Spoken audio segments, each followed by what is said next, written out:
Paris, Antoine Larmaro, donc notre troisième associé, qui lui travaillait à l'époque rue Richet, à l'office et au Richet. L'office chez Charles Compagnon. Voilà, exactement. Et puis on a ouvert ça. Notre idée, c'est de faire une cuisine autour de la saison, du produit, le plus local possible, sans pour autant se tirer de balle dans le pied. Voilà, exactement. Mais, et puis vraiment culture raisonnée, bio. On travaille avec un super primeur, s'appelle Jardin de Vartan, Gérard Essayant, qui est pas très loin des sites. Juste là en face. Ouais, exactement. Et qui fait de la super cam. Et ce qui est très intéressant, c'est qu'on est vraiment dans l'échange avec nos producteurs, parce que grosso modo la carte qui change tous les mois, on la fait vraiment en fonction des produits de chacun et qui arrivent. Ouais. Exactement. Ouais. Et donc aujourd'hui, tu avais envie de nous faire quoi? Tu as changé, réfléchi, ouais, j'ai un peu fait évoluer les recettes. En fait, c'est tout bête, hein, c'est un genre de tacos avec un guacamole, comme ça fait pas bander. Mais l'idée, c'est que c'est un peu un dommage, parce que ma première émission de la tournée des Popotes, je l'ai faite au Mexique.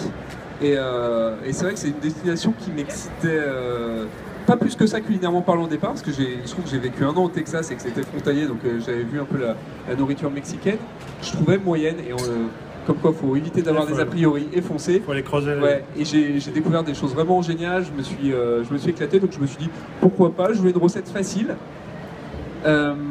Mais en mettant un petit twist un peu différent. Alors, je tiens à m'excuser, c'est vrai qu'il y a de la tomate aujourd'hui, mais je peux difficilement faire de la cuisine mexicaine sans tomate, donc je suis parti sur des tomates vertes. Okay. On va dire que c'est la saison là-bas. Voilà. Et l'idée, c'est de faire un truc très simple, donc la vraie recette du guacamole. Donc pour ça, on va pas s'enquiquiner, hein. On a des avocats bien mûrs, un petit peu de gingembre frais, un petit peu d'ail, du jus de citron vert, et je vais rajouter ma pulpe de tomate verte, comme ça on va rien perdre. Avec la chair de tomate, on va faire des petits dés et on va se faire une sauce vierge avec un peu d'huile de sésame et du jus de citron vert, et notre petit taco. Donc on va faire revenir de la viande hachée, condimentée, un petit peu de cumin. On va venir garnir une petite crêpe, on va la rouler, on va la faire sécher au four. D'accord. Il y a quelque chose dans le four. Ah oui, c'est le beurre. Tout ça en 35 minutes, très bien. Inch'Allah. Et avec un commis de luxe. Ah bah c'est un commis de luxe, donc c'est mon pote Jean-Yves Piccinelli, que j'ai connu sur ma première émission de cuisine, elle dîner presque parfait dans le combat des régions. Il est bien meilleur que moi, mais la chance que j'ai eue, c'est qu'on a eu un tirage au sort, il est tombé sur une betterave.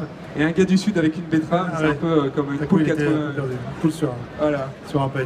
Okay. Merci d'être avec nous. Et tu bosses où en ce moment? Faut que tu le dises quand même. Pardon.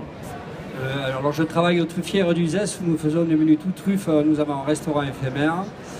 Vous pouvez pas venir parce qu'on est complet en fait. Ça dure que 2 mois, mais c'est pour vous dire que voilà, à ce moment je suis dans la truffe, je suis cuisinier à domicile. Et voilà. Et voilà.